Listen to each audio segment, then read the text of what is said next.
Okay, we're entering part 3 on this. Egyptologist 7, Destroyal of the King's Monologue. His rebuttal to afrocentric nonsense is the one that she's put out called Did Ramses Hate Africans? But there's so much more into this, and again, she went more than a common 5-6 minute video and just destroying a talking point by them and did a series of him. Here we see Mahaperi on the left,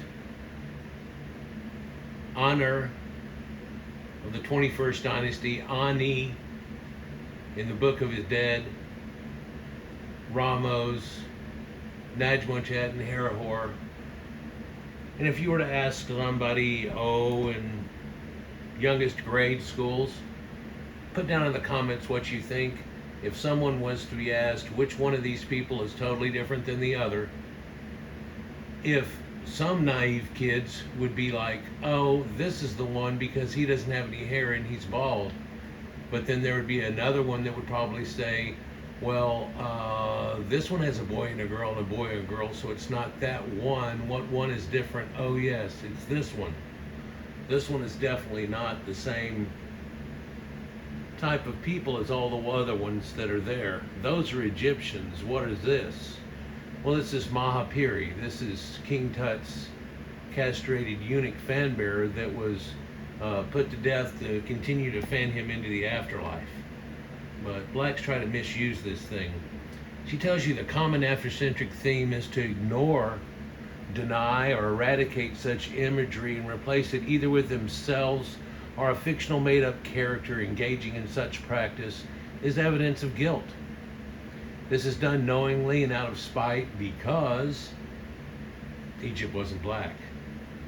And they don't like that idea when they're trying to put forth a lie that they knew Egypt existed. Oh wait, it's not that they're trying to even claim that they knew Egypt existed, which they didn't. It's that they're trying to claim they were the Egyptians. Isn't that amazingly self-exposing? So let's go on here.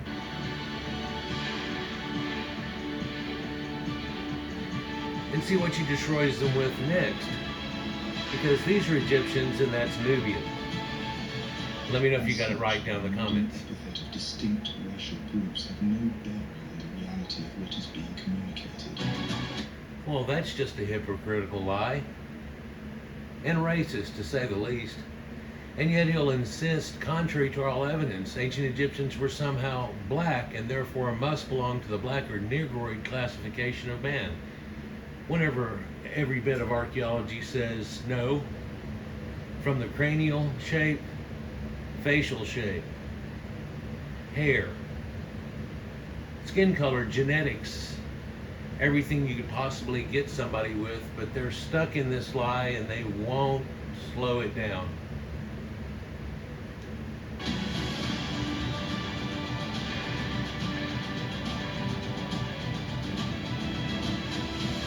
How oddly to suddenly insist no such thing as race exists. It's usually the last resort of afrocentrics in a losing argument, where they'll just try to blur the lines, like what we've been trying to do in a modern day.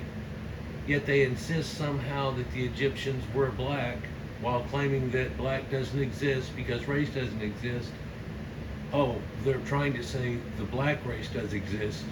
Just all the other ones were blurring to try to pander to people that express their jealousy or their jealousy quite often with things like this, trying to depict themselves as being someone other than their own. What other reason to concoct imagery of black faces and place them in Egypt if race does not exist? How self-exposing this is. As he said, genuine statuary is irrelevant, but yet he tries to put forth a Bantu face in Egyptian garb. This is a common trope.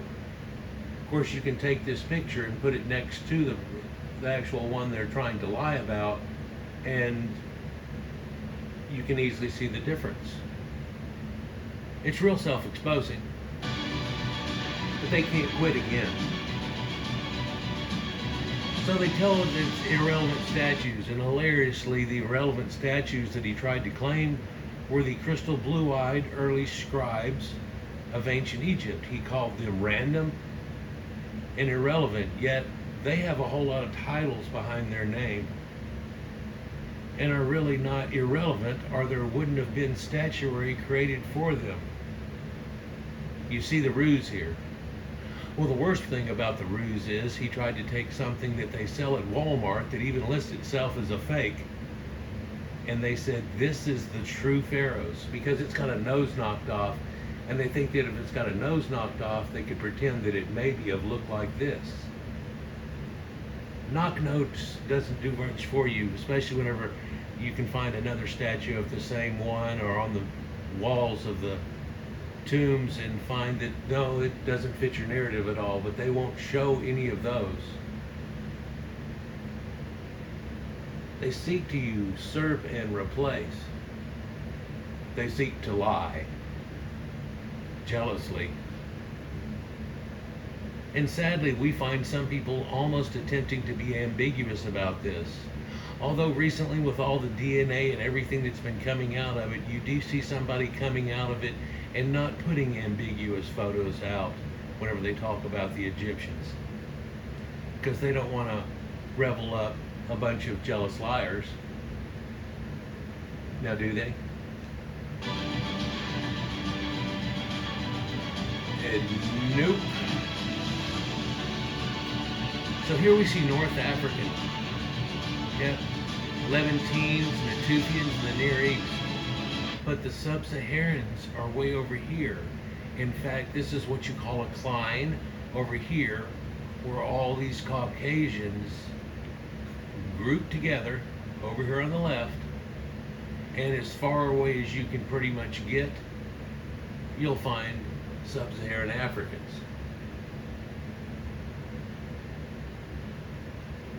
See how radically wrong that is?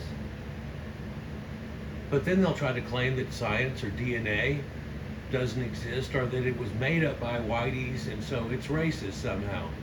Just like they claim that math, water, air, because Caucasians can fly like airplanes now, that it's all racist. See, that's their flinch, and they hope that they use that magic word and then somehow you cower to them or stop and allow them to keep jealously lying about everything. How pathetically self-exposing.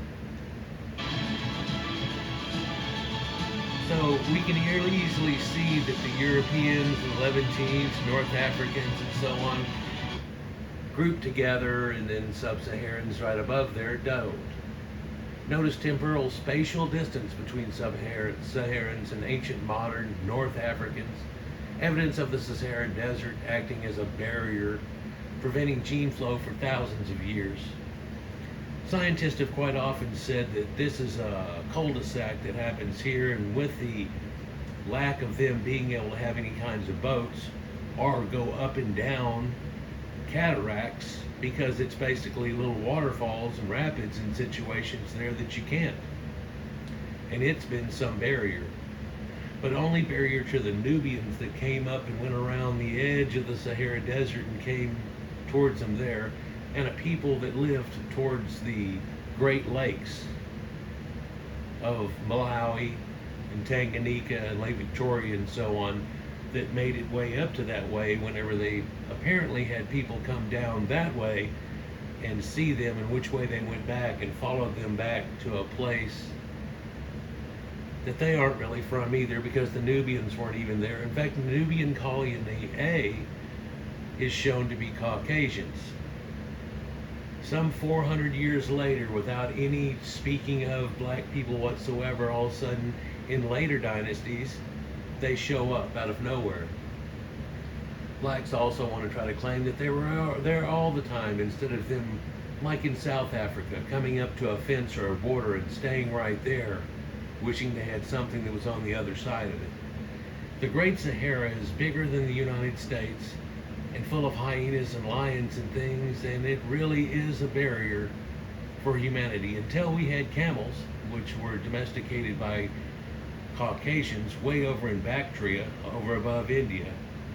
So it's kind of strange that we always connect camels with Egypt whenever they probably should be connected with India, or in reality with Proto-Indo-Europeans, along with cattle or horses or things like that. But look how far apart this is. Of course, they don't want to claim any of this. In the face of reality, they can't quit lying. In denying scientific reality, he will concoct wild fantasies that everyone in the ancient world was black even. I've recently done a set of videos where they're claiming the Greeks, the Etruscans, ancient North Africans, the Moors. Would you believe I have older videos where they claim Shakespeare, King James, the Vikings? Starts to make you wonder how many of them claim West Sub-Saharan Africa, and you'd be quite surprised how many of them don't. And they say they were just the Amerindians. They were someone totally else. Sadly, whenever they pick this, they're always picking Caucasians and saying we was. It's hilariously sad.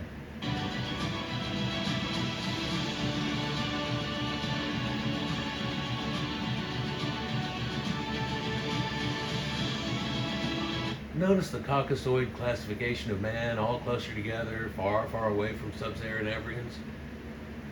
Just like in the real world, they were all far, far away from West Sub-Saharan Bantu. Never knew they existed.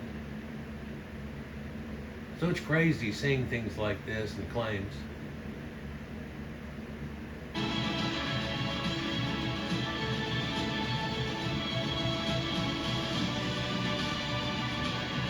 He can't show us where sub-Saharan blacks or Negroids cluster on PCA or dendrogram with ancient or even modern indigenous Egyptians or North African Berbers who show continuity with the Capsians and Iberbo-Asians from there over 15,000 years. Well, there's connections to those to people who have been there over 30,000 years, and then there's Caucasian connection to those with people that have been there 60,000 years. And Soy Kita, whenever he was asked, when did people show up in North Africa that looked like Liz Taylor, was asked by an afrocentric, and he told him 60,000 years, because whenever they went out of Africa, they were already that way, but some didn't go out. And in fact, he followed it up by saying, well, effectively, always. If you look at the comparison of the Negroids that are trying to make these claims, no older than the Holocene, or 9100 BC, at Iwu-Aliru, but if you look that up, that's a still extant, small-brained, 4-foot-tall, football-headed hominid. They got admixed into their current form at Aslar Man at 4400 BC, making him the newest modern people on the planet, and they were admixed into that situation by apparently someone who had E1B1 genetics. And that'd be people that are on the left-hand line over there also. He also pathetically seeks to claim an imaginary connection with ancient Europe and Levant, which obviously don't exist. Racism, biological reality. She asks where the science says that it's not. Well, in the modern day, they're trying to push this we're all the same type of thing instead of exploiting the differences of us, which is what gives us the flavor of the world. But this New World Order concept where we're all just the same and everybody listening to it knows damn well that we're not, no matter which side of the fence you're talking about.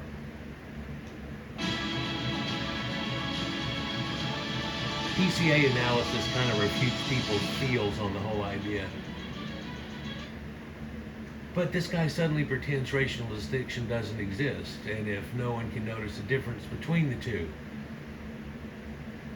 One of these people we're looking at here was an ancient Egyptian pharaoh. The other one was a castrated eunuch fanbearer and a Nubian. I'm sure with the name above them there you could probably tell the difference, but we didn't need that, did we? No one does.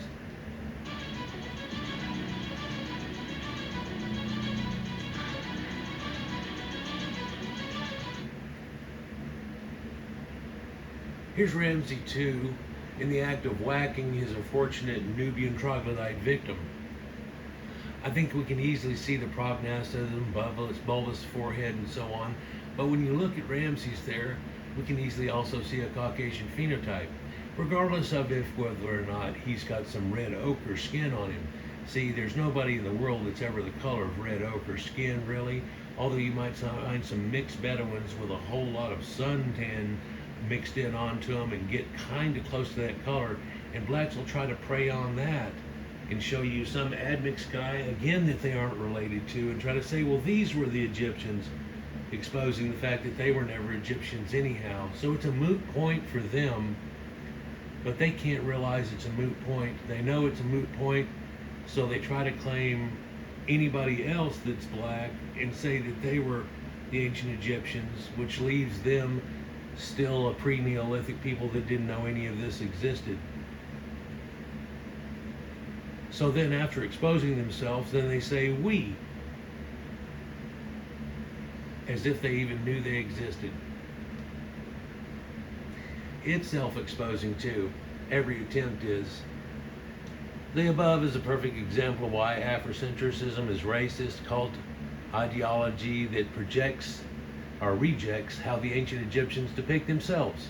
It instead promotes pseudo-nonsense and false doctrines, appropriates others' histories and accomplishments, belittles their descendants, and ignores peer-reviewed scientific data, and all these images like the above ones to try to claim we again somehow in this crazy world of lies that they have going on. It must be sad to sit and live lies like this, don't you think? It's even sadder whenever the world knows the truth. So this is the reality being communicated. And we look here, multivariate distances indicate morphological similarities of the royals to populations from the Mediterranean and Europe, in addition to similarities of the old Egyptian population. General Egyptian population during the pre-dynastic to New Kingdom period underwent microevolutionary trend of brachiocephalism through these Nordic types that they talked about. Since royals are even more brachiocephalic than the general population, their morphological similarities can be, besides the inbreeding, also the result of faster microevolution in situ, due to their having so much better conditions.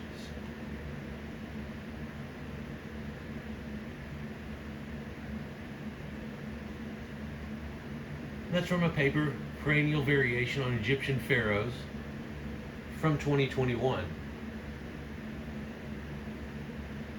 So a lot of these papers keep validating each other and so on like that too, and much that's further known, and validating a lot of older papers with just craniometry before we had DNA or anything, and now DNA stepped up to the plate, and yeah, there's the R1B genetics and King Tut and Akhenaten. And they talk about in the ancient ways how that's who started off Egypt through the first dynasties and so on. And they got a resurgence again at a later time about the 18th dynasty, which ironically is right around that time of King Tut. So where's the mighty associated prognathism associated with sub-Saharans?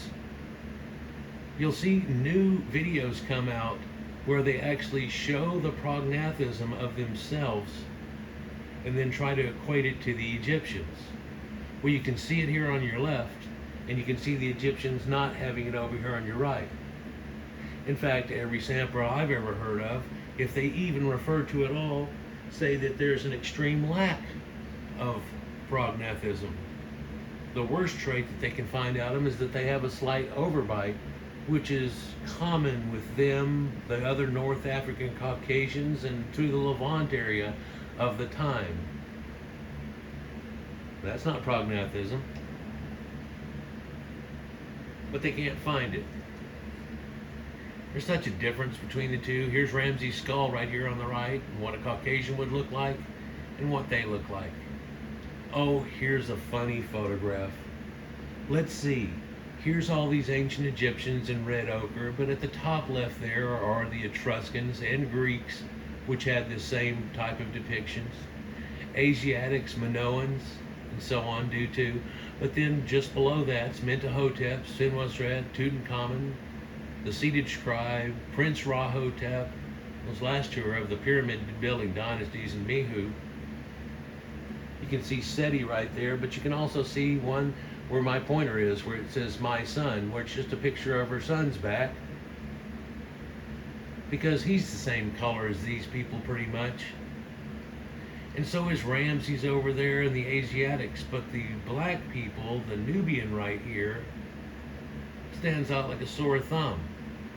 More Egyptians right here shown, and so what shows out like a sore thumb out of all these? If I was to ask you again, one of these things is not like the other, can you tell me just which one? It would be this one. You could easily discount as not being there. The one she points out is a disgraced individual by his own hands. It's an amalgamation of skin tones right here, facial morphology and hair, of which the afrocentrics as a whole ignore for obvious reasons, because all the showings of hair show Caucasian hair, all the showings of any DNA or craniometry all show Caucasians, any tooth examples show Caucasians. Every single thing of them shows Caucasians, and they don't like that. They've been so busy trying to discount it. You'll hear even some of them that are out of the mist, like Chief X, try to say, well, they weren't black, but they weren't white, as like this is some equal boundary thing, and once one steps off the scale, the other one steps off too. No, they're not Negroid in any way when you step off, but they're still Caucasians. And ironically, DNA is proving, along with all these ancient things that were known before World War II, that there was a Nordic type in there, along with a Mediterranean type that actually formed this. I've talked about this many times, with the Natufians coming together with a Sumerian group that came in, which at the time was really shunned, but now it has its own page showing you even more connections than I tried to show from before. It's amazing how that's grown. From, at best, a couple of sentences to a paragraph, to a little bit bigger section, now back to a paragraph with a link, and when you click on that link, it's pages and pages of connections that people were trying to discount, and up until then.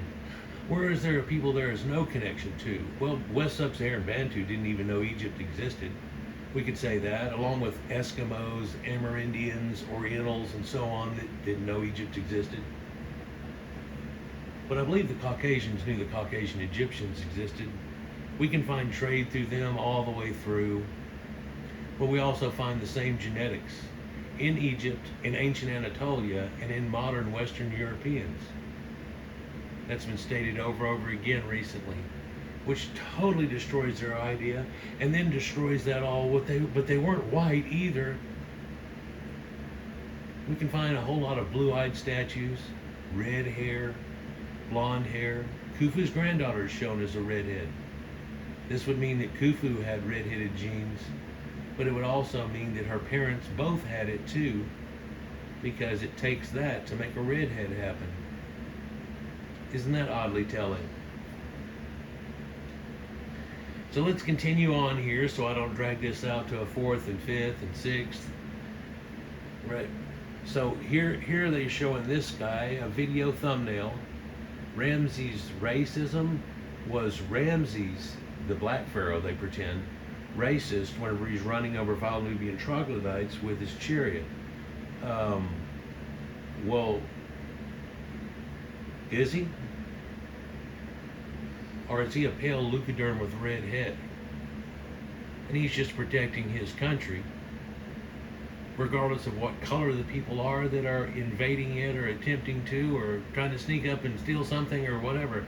But look at his imaginary character here. These malcontents invent and glorify as opposed to actual depictions crafted by skilled Egyptians at the time. Ramses looked nothing like that. You look how he's holding that arrow on his hand. That's not even correct stance. It's inside the bow. What is going on here? Well, look at the two wires that are pulling back the bowstring. For he has right here a feather like the end of the bow, but it still comes short of the end, and it's two separate lines, and I don't know what's going on there. But then, so it's not knocked in the back here where it should be, right at my point. But then the bow goes on and he's holding it back there. Would that even shoot a bow forward if you were to wrap it around the string where that feather is, which is in the middle of a bow shaft and not even at the tail end of it working correctly? Or if you held it across your forearm like that, could you even shoot anything?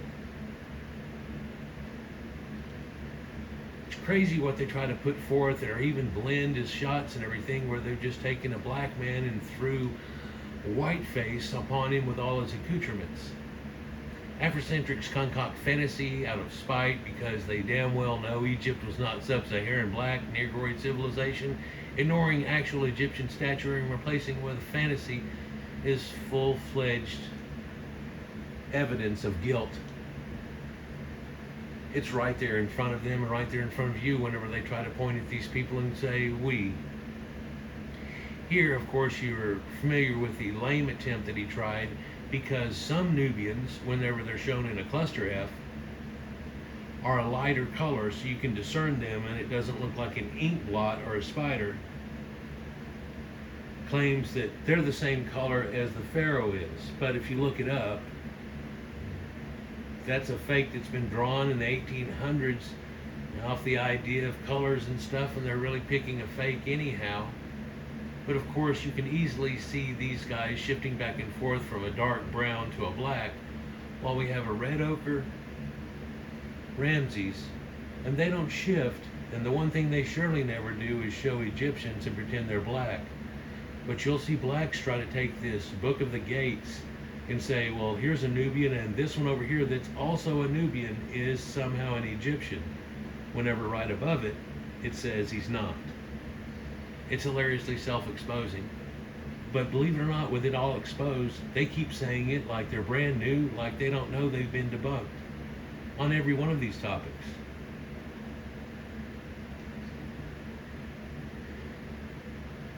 So they want to erase what the ancient Egyptians look like, and this is what history revisionism attempts look like. This is what cultural appropriation looks like. This is what Afrocentrism looks like.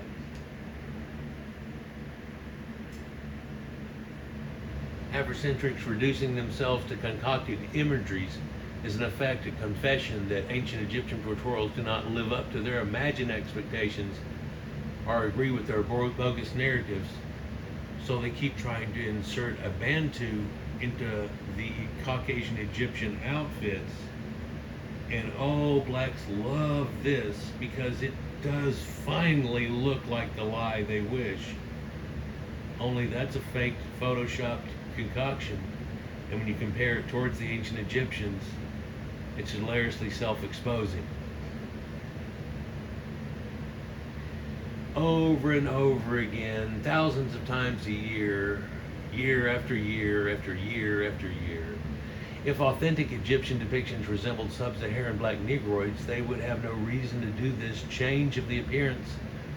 Instead, this exposes their objections, contempt, and bitterness towards authentic depictions.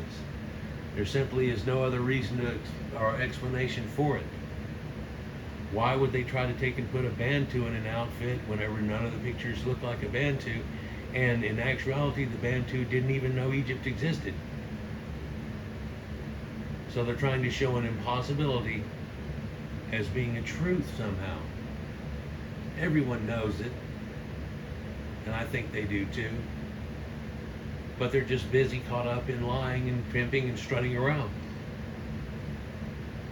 It's also self-exposing.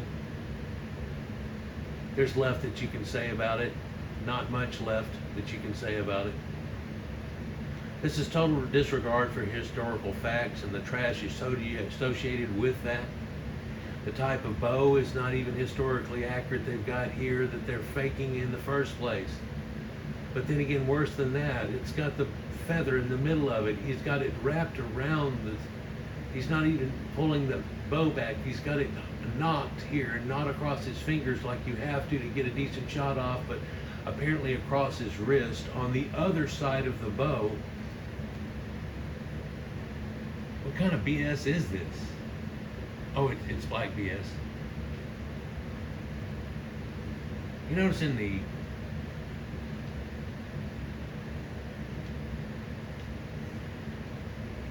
Olympics that the archery there, even though they were supposed to have some kind of prowess in Nubians, that never correlates to being a prowess in West Sub-Saharans. And blacks in general don't seem to show up to the archery events. They feel like they win the Olympics if they just win the 100-yard dash and a few other events, whenever there are hundreds of events. And then there's Winter Olympics too, but uh-oh. You see this depiction down at the bottom here? It's another one where they just didn't draw it red ochre. Same situation, pretty easy to tell. Wow, look at the radical difference between the two portrayals. They're fake, and one that's actually on an Egyptian wall. Doesn't fit their narrative. Neither does this one. Neither does most of them. In fact, desperately they try to look for a cracked off nose version and then claim that it had the nose that was big enough to where they could try to make a claim of it. Discounting all these other photographs that show exactly the opposite, and in fact Ramses, along with a Nubian or Nehasu, in many depictions, showing him the same color as the Asiatics and the other Caucasians that are well known, and the Nubians not. Would like to leave that out though. Skin color alone is not the sole determination of race. There are multiple morphological variations in the skull and teeth that occur among Caucasoids and Negroids, and it's the result of these aspects that are clearly visible in the artistic rendering contrasting Egyptians versus Nubians. It's easily seen, but they pretend that they can't see it. And then the worst problem out of that is they try to pick out a black that's admixed and lighter skin now, and then go, oh, like that. Like instantly they're willing to deflect on the idea, well, they're about half admixed or something. It's hilarious. Among statues and murals where color is absent, racial affiliation can easily be determined and identified. Distinctions remain obvious, even if it's made out of black stone. Although if it is made out of dark stone in any way, you'll see blacks kind of claim it because it looks dark.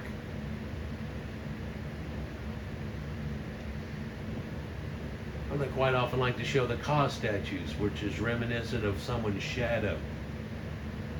So they have all this bias and racism here. In fact, let's back this back up and listen to him as he says it here, because it's pretty self-exposing, each little tenth that they have here.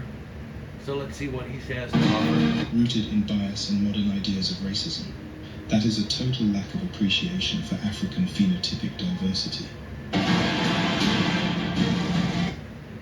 Wow, so somehow he was able to pull off in that it's a biased look at ancient Egypt and racism. So he's got to throw these key words in here to get blacks all riled up onto it. And it makes the Caucasians giggle whenever they say it here. Total lack of appreciation in African phenotype diversity is a wholly afrocentric virtue, whereas they disregard African diversity that does not fit with their overall biased racism schema, or the fact that Africa was named by endemic Caucasians, or the fact that before it was all named Libya. And let's look at what the Libyans look like even in Egyptian art. Oh no, that doesn't fit their narrative. Look at Herodotus' map. They don't even know sub-Saharan Africa exists, and they call it the Abyss. It's where Abyssinia gets its name. It's what we call Ethiopia today, but Ethiopia, up until Herodotus' times, was always a place in the far east and the far west of the world where the sun rises and sets, and has nothing to do with black people whatsoever. In fact, it said they were sunburned. From my understanding, blacks are real proud of the fact that they don't get sunburned. But yet, on the other flip side, they're not real proud of the skin they have. you'll see them bleaching and doing all kinds of things trying to get away from themselves.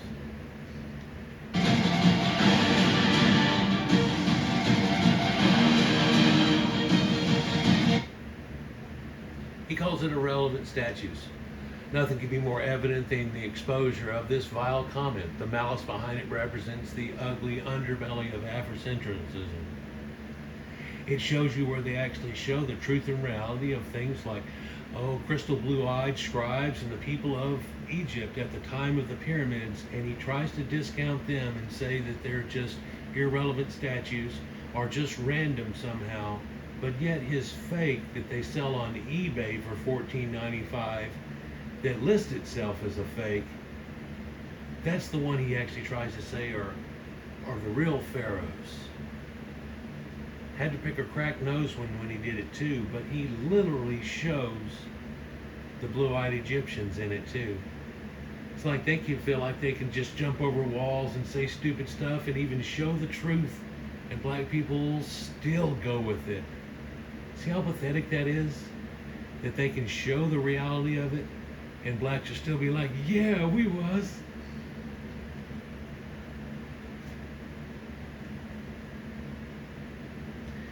So the nature of this ideology is narcissistic.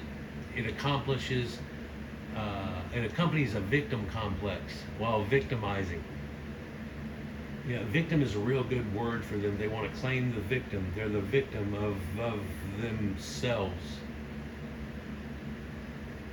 For they never did advance or do anything. In fact, all of their advancements are to do with slavery, admix, and later being taught by Caucasians in school and so on like that. So anything they ever come up with will all be because of that. And they don't like that idea either. So sometimes in this, they're actually busy trying to claim that they invented something in ancient times, or they knew how to count, or something along that line, or had a written language, all which is a lie. It's pretty self-exposing. And by pretty, I mean wow. Hold on. He's about to say something else stupid here. And he's going to show Khoisan in people and then omit other people. Let's see if we can hear this. Consider this man, this man, this man, and this man. Why would they consider only those men? Did he just go through the trouble of doing this but not showing any Egyptians? Any North African Caucasians, any Berbers, anything else, as if a Bantu, a Horner, a Ethiopian, and a Khoisan are the only thing that exists? Because what he's parading here is a bunch of sub-Saharan Africans, most of which didn't even know Egypt ever existed. They are all black by modern socio-political standards, but they exist. So he uses this as a formal appeal to ignorance, but then he's also not showing any of the other effects. Not showing which one it is. Their range and complexions in combination with their phenotype does not encompass diversity among ancient or modern Egyptians, or the African continent itself in any way. Yeah, the people he's looking at come from here, not here. There's no evidence of an exodus or a replacement in Egypt, no evidence of a shift of people carrying the traditions, language, culture, DNA, any part or full outside of Egypt.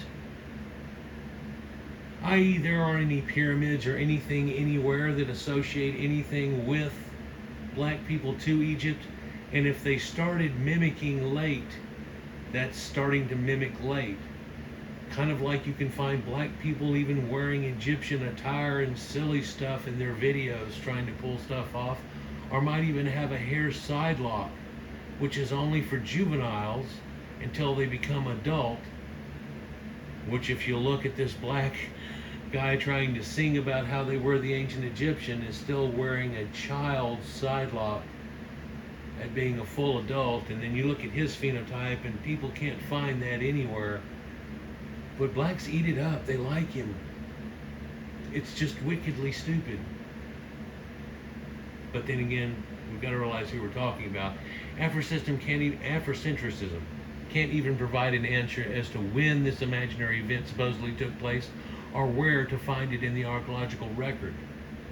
I tried this with a troll on my channel some 3.5, 4 years ago whenever they started this, and I went, all right, if you're just going to troll me like hell until I do this, I'll debunk you. So I made 3 videos, and pretty much it was like the owl trying to eat a Tootsie Roll Pop, where I went 1, 2, and 3. And most of them all caught out. But then you still had people lingering on, one of which tried to give me a list of 38 things, 38 things that I had to debunk. Otherwise, West Sub-Saharan Bantus were going to believe that they used to be the Caucasian Egyptians. This is what was stated to me. So I grabbed like 5 or 6 at a time and see how many I could just whittle off of it. By the way, once you get a couple into this, it's all fallen apart to the point that they have nothing to stand on. But believe it or not, they started adding on, when all this was being taken away, they started adding on as if any of that had any legality or reality in it whatsoever, and we got up to like 58. So there for a long time, that's about all I had going on. But then I had people question me or come up brand new, like there hasn't been 58 videos showing you that, well, you gave me a list, you even added on and thought of everything you could, and it all fell apart. But then somebody wants to come on brand new, and they start making statements from video number 2 of 58, as if they're all brand new and don't know it exists. And it continues over and over again. Yeah. So it's just a sad railroad of stupid here going on. These people are not related to ancient Egyptians. In fact, they're not related to ancient Nubians, which are the only black-skinned or dark-skinned people that knew Egypt existed here. Assertions without evidence suggest Egyptians would allow themselves to magically shift into a mysteriously reduced state of tribal Khoisan Kawati, click speakers, the ones that have in their language, an entirely different language file than Afro-Asiatic. In fact, the Bantu don't speak it. In fact, it's really an Asiatic type language. I made a recent video showing the people that are into linguistics at the highest forms, showing you it started out in the Levant type area in the edge of Yemen and right there at the precipice, and it went into Egypt. It climbed up Yemen. It went all across North Africa as a Proto-Berber linguistics. So it's not associated with black people in any way. Although if you find a black person speaking English today, whether it's the Queen's English over in England or the English here, this also isn't a language that they didn't invent. And they don't want to even know their old language. And no one would ever stoop to that language either, because it's not concise or as eloquent or full of nuance as the Caucasian language is, which is the lingua franca of Earth. And somehow no one in the ancient world noticed that all this change happened. Well, whenever that guy trolled on my site and started pointing things out, I asked him whenever it all happened, and he goes, well, King Tut was black. And I go, well, here's the DNA that says it's not. Here's recreations. Here's his grandparents that are both blondes and da-da-da. And then he said, well, it was just before that. And I go, well, here's a guy that was just before that, and he's a redhead and da-da-da. Oh, well, it was just before that. Okay, well, if you're just going to keep doing this, let me show you the dynasties that built the pyramids way back at 4th and 5th dynasties and all that, and the crystal blue-eyed statues and so on. So was it just before that? It was just before that. So you didn't build any pyramids or do anything, but here's pre-dynastic blonde-haired Gibelline mummy they named Ginger.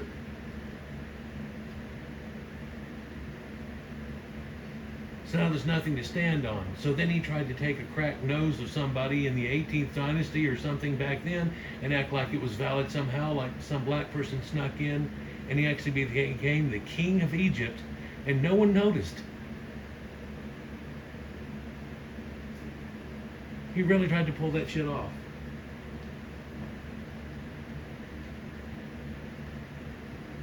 So It's laughable to the educated. Every attempt that they try to pull is like, no, that's no reality in that whatsoever.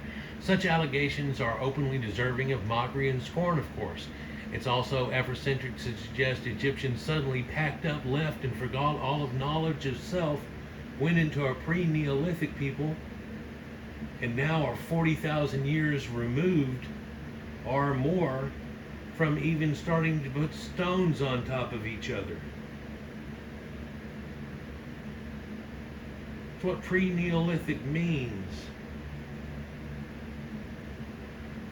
Can't explain how that happened, how they, from lack of being around other Caucasians there, how they just went dumb. I think it's a fear they have and a reason they won't want to go back to Africa, because they've seen what happened to the ones that went back to Liberia and became the cannibal warlords of Liberia. And they don't want to have that idea. Introducing an alien people into the discussion of ancient Egypt is a feel-good diversion to escape reality that is reality.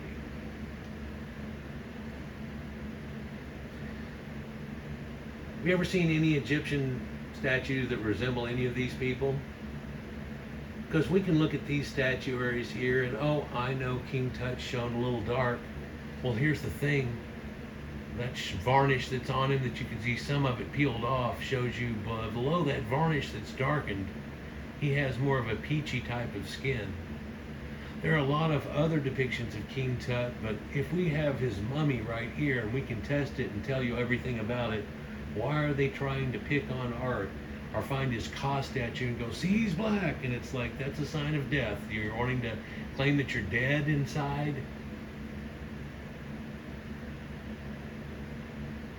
From the left, that's Nofret, or her husband, Rahotep. Got a little mustache there, crystal blue eyes, scribe, Tutankhamun, all of these people through time that don't fit their knowledge. Then they're left with some Bantu went all the way there and snuck in. Well, how did he even learn the language? Oh, they can't come to grips with any of this. They just know that, like their grandma said, Cleopatra was black. Well, Cleopatra wasn't even an Egyptian. She's Macedonian. What a mistake to sit and make. But then they want to pass that off because all the Egyptians in there are shown as black people too. Like, if you're just not willing to say anything about it, that makes that true now. No, it doesn't. That makes the whole thing a joke. This is going to be a joke for a long time. Long time. Long after these people that are trying to tout all this are all gone. So trying to show cartoon characters, leaving out certain people, peddling a dog and pony freak show. He takes the serious issue with these statues, explaining why he never shows them. It's amazing. There are much more statues that they won't show than ones they choose. Or they crop out the pale women, or do all of these things and Photoshop them, trying to look them darker, or do anything so it can fit with their narrative somehow. Whenever it's just as easy for them to look on any wall and it's destroyed, and it's destroyed, and it's destroyed. Oh yes, what's the reason he tries to discount these? Because those are irrelevant statues. Whether or not that's nobility and pharaohs or not, but this is not a farce. Whenever you take different types of sub-Saharans, talk about it being diversity, and try to interject that any of those might have had something to do with ancient Egypt. No honesty, no integrity, no reality. Just a bunch of trumped up lies. Ancient Egyptians never saw all these types of people as Egyptians. In fact, ancient Egyptians never knew that all these type of people even existed. In the same breath, the people that are trying to claim they were the ancient Egyptians and that it's not inclusive enough if you don't involve Khoisan that didn't know Egypt existed, aren't people that knew Egypt existed. There's no mention of them. Just like in the Bible, there's no mention of them. They don't like that idea either, because they're trying to compare themselves to Caucasians living in a Caucasian world, and they see Caucasians having built everything around them, cars, electricity, all the cool things going on. Now they're spacemen, Meanwhile, they're just wearing new clothes now and trying to lie and claim they did something in ancient times instead of even being able to do something in a modern time except for be propped up by Caucasians. And if some is able to do something, then it's on the news. Here's the first black person to do this or do that. Meanwhile, they've got this bullshit going on trying to say these people are Egyptians who never knew it existed, including the Bantu, the main key point people that are trying to claim this. Early scholarly articles do not even posit the notion that all these types of people are one. The Khoisan aren't related, the Pygmies aren't related to the Bantu, the Nilotics, the Horners, none of them are related to the people that they claim we. Meanwhile, the Horners are getting tired of this and starting to point out the fact, quit claiming we and trying to put us in this BS that you're making up because we're not saying that whatsoever. And so you're pointing at us and saying we, and we did that, and those people are the ancient Egyptians. And you ask the people there and they go, quit trying to say that. You're making us look stupid. And you aren't even related to us. It happened on Chief X's channel and the guy just tried to play it off. The same guy who, after he found out that Buddha doesn't have Bantu knots, but those are snails on his head, which have something to do with sacred geometry, realized that he's making a fool of himself. So right there on the channel too, he asked Chief X, well, who can we claim? As if that's the game of life, is to try to claim someone else. Oh, it's one of the most exposing moments in all Afrocentrism was when somebody agrees and knows they've been debunked. And this guy already knows they weren't the Egyptians, but he's willing to believe that way past the Egyptians, way past the Levant, way past Sumerians, Fertile Crescent, on the other side of that, getting into the Orient, they show a Buddha with Bantu, and that we can claim somehow we was Buddha? Ignorance leads some to believe these people somehow magically were aware of the existence of Egypt and made a journey from thousands of miles away, or abandoned it to travel thousands of miles away and end up where they were, not knowing Egypt existed. They're all situated in their homelands just as they have been for thousands of years, and no evidence to prove otherwise. And if you go to those people, they're not Afrocentrics. If you go to the actual people and you go, oh, no, to Egypt, they will laugh you off or instantly tell you no. But Afrocentrics keep lying about it and trying to say yes. It's hilariously self-exposing. But let's continue here.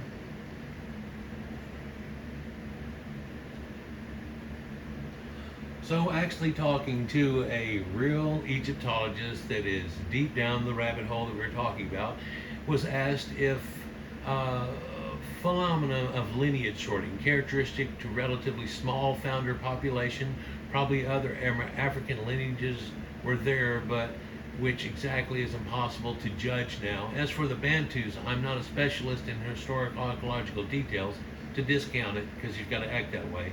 But yes, mostly as far as the genetic evidence is now concerned, I think generally it's assumed that Northeast Africa, where Egypt is, was relatively untouched by the massive gene flow in the Bantu extension. Well, we've shown that in a few different ways, but hold on, they're trying to claim they were the ones that were there before they even expanded to even find out Egypt used to exist. Yeah, just like when they claimed they were the original Amerindians. Yeah, or that they were someone else. Untouched. That doesn't fit their thing. Well, we can tell this one is the Negro race, and this is Bantus coming to give homage to the Caucasian Egyptians. Now here it shows Ramses over at the side, or whoever the pharaoh is at the time on the wall shown, but that never happened. They were only allowed to come to He, or Simna, way up there by the first cataracts, and give their stuff away and then leave. And it looked like they were being escorted out in every way and escorted in. But they didn't go lollygagging down or get to talk to any pharaoh or anything. That's not how that works. So now let's watch this stupidity here. This is all sorts of deep end lunacy. You see the funny magic trick he played with his audience? He painted Nubians into a modern day Kenyan person and then inserted themselves smack dab into 18th dynasty Egyptian murals.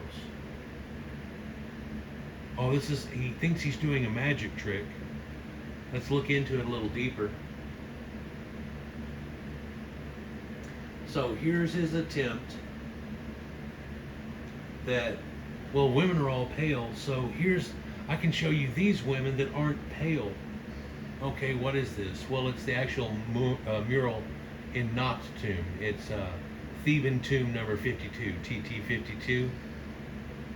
What is there about this? What are we supposed to be seeing here? Well, they're dark. Well, you're going to find out that they're almost as dark as the males, which probably would be a normal thing with Caucasians. At first glance, they appear to be very dark, but take a good hard look. Do you notice anything about this?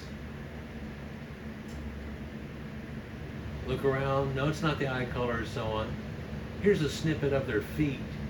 Notice that their feet never got painted over with a shellac or a varnish. I think we can all attest to varnish, especially during this time, ages over time. Of course, it's not supposed to in a tomb. The tomb is supposed to stay exactly how it was first created, not images darkening over time and so on. But there we have this lightening of these feet that are shown here under both of the ladies who were wearing the white thing onto them and the naked lady. Unlike the other women, these are the darkest in the tomb. The artist gave them a coat of varnish which caused a darkening effect. Originally, women have been as light as their feet are, and in fact, he painted them all with shellac. But the two that have the white dress on that goes all the way down to their feet, he didn't paint their feet, and those are real light. I'm sure you can see right over here in the picture where there's another lady right here, and how pale she is in comparison. Well, she's just the same color as their feet. We was varnish. That's the attempt that was put here. It's so self-exposing. Any attempt that they try to give, any narrative they try to give, it's just terrible. In fact, if you look up the article on it, it shows you that following the sun, these are musicians and guests of the celebration. There's a different depiction of this same thing in Jessica Mareb, TT38, in a similar scene, and instead they are a rather complex group here, where she's actually picking the harp, the other one's turned around the other way, and so on. But compared with other female figures in the same tomb here, and all the others of this wall, their skin tone seems much darker, almost as dark as that of the male figures. So that doesn't seem to even give them any leeway anyhow, because females are usually a little lighter than males. But it has certainly started to show signs of flaking. And this may be partially due to the fact that the artist applied a layer of varnish to these three, which over time has probably darkened, showing signs of flaking. See the face of the harpist, because you'll see flakes all coming off on that. What's amazing is how light it is below. But from the fact that the feet of the two outer girls are pale, the same color as the other females on the walls of the same tomb and others, it can be assumed that no varnish was applied to them or their feet, and the artist was obviously very proud of what he produced in this depiction, hence the fact that he wanted to ensure protection of his artwork against deterioration over time, but he probably didn't realize over thousands of years it would end up darkening over time. So here's the reality and what they're trying to pull off versus the lie they try to put forward. It's like, well, these were pale dancers just like all the rest of them. The only reason they look any darker at all is because of the layer of varnish that's put over them. How self-exposing. There are people who have done papers and dissertations on this fact that she's playing the harp. It's like a 10-stringed harp or whatever else. So now, we look at the Egyptians here on the wall of the tomb we're talking about, and no Egyptians are not unchangeable with Nubians. Look how pale that lady is. Well, pale women and red ochre males can be found all around the Mediterranean, in the Minoans, Etruscans, Sumerians, Persians. Mitanni, and the Greeks, and the Egyptians too, and no one's confused about any of these people. Well, there's apparently somebody that's confused. We see here the pale female, we see the little band here, and she puts it in between showing their pale skin, but then what did the guy try to push? These people whose phenotype look like this, and quite different. They aren't even as light as the red ochre, even though he tried to choose a light one that he felt would fit the color. No, Egyptians are not interchangeable. Nubians, Tanzanian, Ethiopian, Hammer, Khoisan, or whatever inanity that comes to be the fantasized and mustered up in a feeble attempt to make it stick, it doesn't, because once you show a pale female and they have the ability to get that tail, all the lies are out the window. It's why they try to steer away from it a lot. Oh, very, very exposing here. Of course, DNA alone dismisses all Afrocentric nonsense outright. Eyes don't lie, Afrocentrics do. We can show you these mummies versus these people here, and you can tell they have nothing to do with the mummies at all. Wait, there's one that does look conspicuously kind of like these people. Which one? Oh, it's that one. It's Mahabrari. Well, he's King Tut's castrated eunuch fanbearer. He was killed to go with him in the afterlife, and to continue to fan him in the afterlife. The rest of these are showing different looks. This is the one here that looks like Christopher Reeve, the guy that used to play Superman. Sorry. This one looks like Abraham Lincoln. Well, this is Thuya, grandparents of Akhenaten, great-grandparents of King Tut. In fact, there's Yuya. She's blonde. He looks like Abe Lincoln. She looks like a cottony flower girl, or a Little Orphan Annie type situation, or perhaps just a farm girl. But one thing that she doesn't look like in any way, shape, or form is Negroid. In fact, none of the hair of these people have any trace back to Negroid hair whatsoever, including Seti, who has red hair, or Queen Tide that they love so much that has auburn hair. Eyes don't lie. Afrocentrics do, and then they try to lie to you about what your eyes can see. Here's a good statement for you. Red is not black. It sounds stupid to have to say this outright, but believe it or not, red is not black.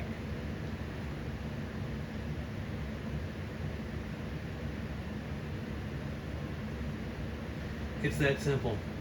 Do you think these straight-haired individuals could fit in amongst the Khoisan and the Ethiopians here?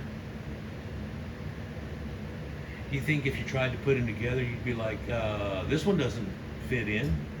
Just like whenever you look at the Egyptians and you try to put a Bantu in there, how this one doesn't fit in. Little children used to play these games of one of these things is not like the other. Can you tell me just which one? And I think little children would easily be able to tell.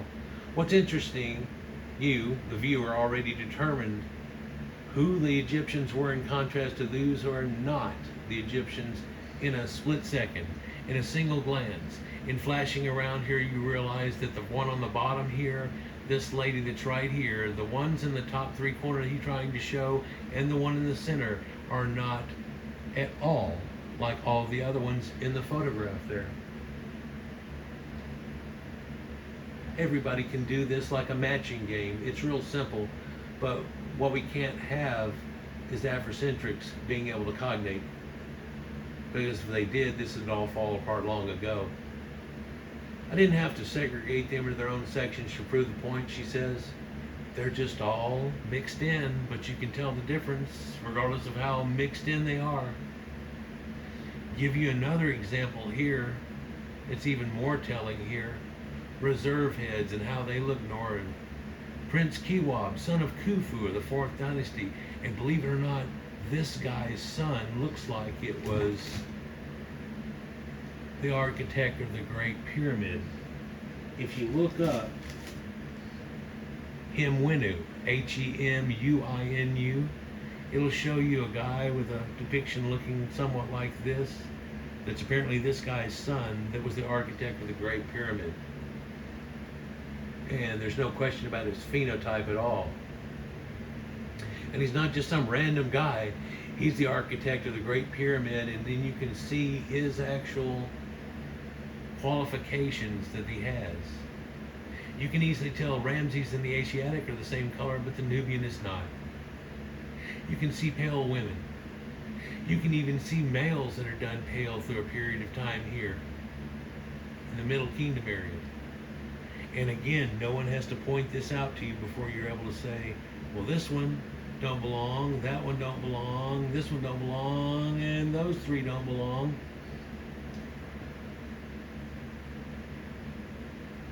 So let's rewind this back for a moment. Remember this.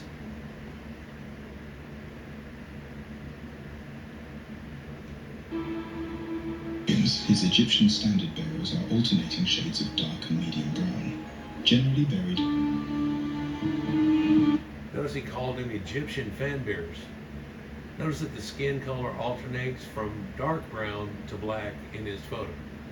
These are Nubians, not Egyptians, and you need to quit trying to call them Egyptians when everybody knows they're Nubians. Castrated Eunuch Nubian fanbearers. And you can easily tell the difference between them and all the rest of the Egyptians. So it's kind of hilariously sad he tries to pull this off. But let's look how this contrast goes here. See, scenes indicating Nubians will express a jet black figure, and then among the group, while scenes indicating Egyptians lack those jet black figures. Our facial morphology of prognathism or bulbous forehead and hairstyles and things that are associated with them. You won't find that same thing. It's one way to easily tell the difference, even if they do alternate. You can see this picture right here, and if they did not alternate, that would probably look like a spider if he did it in black, black, black, rather than black, brown, black, brown.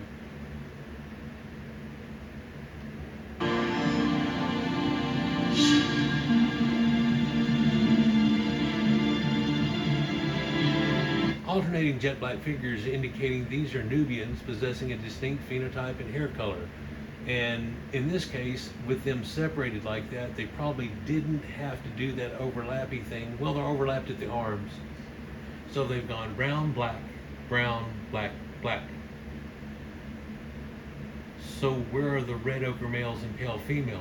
Oh, that couldn't happen in Nubians. I mean, the females of them would be just the same color. Whoops. So you can see the Egyptians here, and what's hilarious about the picture she chose is it shows a lot of dark-haired guys, but then it shows two people that are either red-headed, it looks like, and the one in the very center perhaps blonde. People try to discount that and say that it's shaved head, but then they look at it and they go, no, it's just short hair. Oh, no, it's a bald head and it's sunburnt somehow. Really, they're going to go through the trouble of coloring their hair a different color, and you're trying to say it was sunburn rather than there even being a Caucasian that might have light or different other than black type of hair on there. Is that what you're going to try to pull in the evidence that's shown? It's the reason I show it in a lot of my videos, because they'll think, well, it was white people or Caucasians, but, and it's like, well, let's look at the evidence here. Let's look what a genetic says. Let's see who they say are the closest related to the ancient pyramid building Egyptians. Sorry, I've had 2 cups of coffee. Not a single jet black figure though.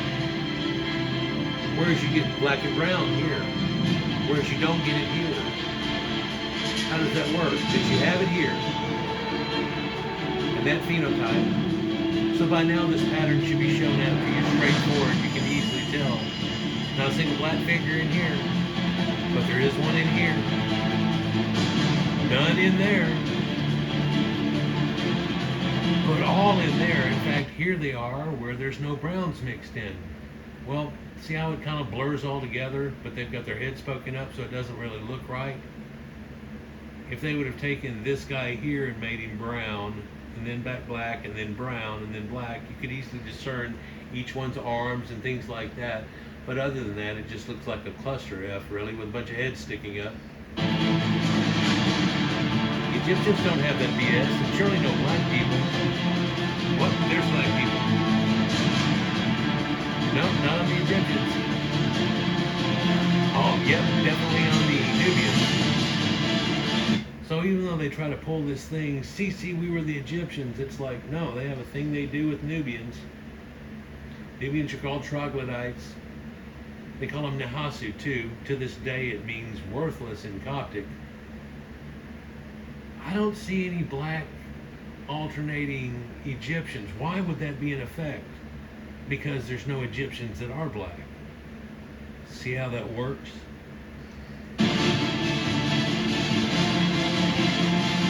Nope, not there. There's a redhead. Here's a bad one. You know, they show the priest usually as being pale just like the women because priests don't go out in the sun or do any of those things. They're a protected class of people. They're not out working. They're doing their spiritualness. Look at that. Elongated heads, real pale Caucasians. What's going on with that? Not a single jet black alternating or anything. Can't explain it. What about these mourners or these ladies here with a couple of red ochre males around them? I don't see any darkening things. They almost look like Cher off Sonny and Cher, if you remember the early 70s and so on. Well, Cher's even still around until today, but I don't think she's performed in quite a few years. But not at all like the Nubians that are there. Oh, here's one that's real telling. Also mourners and the class coming into this. There we can see right in the center of it here that there's a blonde-haired one, and that's hair, and we can see that, and they're Egyptians. And then here, alternating, are redhead, blonde, redhead. Oops. Yeah, it's known that the followers of Seti are redheads because Seth Peribsen, the second pharaoh dynasty, who is taken into the idea of Seth, Seti means beloved of Seth, and they're redheads.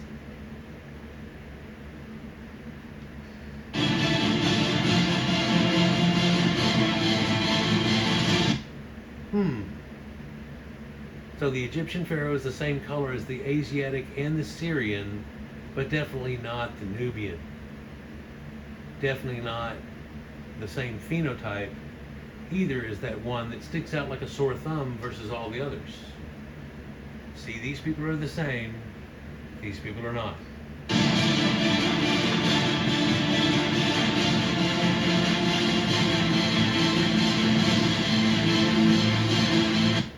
Well, they say history is written by the victors. Afrocentrics, however, can't be bothered to win anything or be a victor in any way, and yet they're still lying and rewriting history.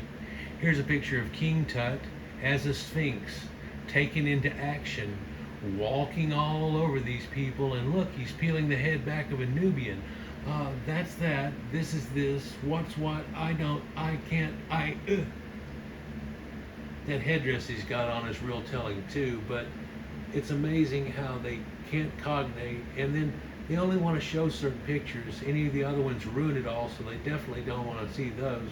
So then they try to lie about those and say that somehow theirs aren't the lie, but the ones that you can just find right there next to it are somehow a lie, and they've been painted over, and all kinds of efforts been made just to keep blacks from knowing they used to know Egypt existed. How pathetic.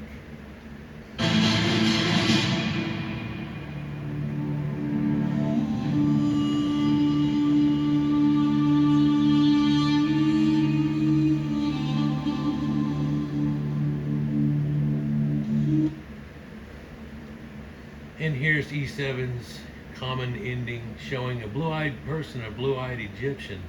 Well, that's in a modern day. Can you find it in the ancient days? Yeah, man, I'm not going to go through the trouble on this one. Just type in blue-eyed Egyptians into Google or DuckDuckGo and then click on images, and you'll find so many of them at the pyramid building dynasties and so on. Nefertiti and all kinds of people. What you won't find is a black person with blue eyes, but they'll try to find one with a genetic defect and then point that out like, okay, well, all the Egyptians were Caucasian with blue eyes. Well, here's a black person that has blue eyes. Yeah, that's 16 times more rare than being albino. Come on, man, let's not Let's not just self-expose so bad trying to cover up a lie with another lie. It gets to the point where you can't cover it up anymore, and then you can't remember your own lies, and then it just falls all apart. Wow, I stretched this out into a 3-parter because I can't shut up.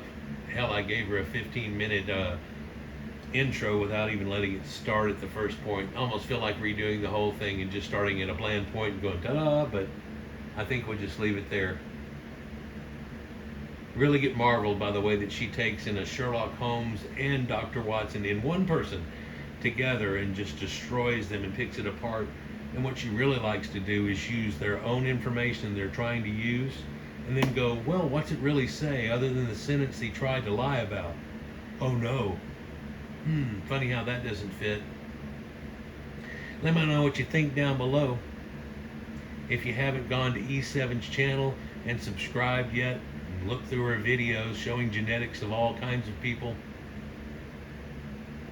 and the truth and reality of all this, you sure ought to. Peace.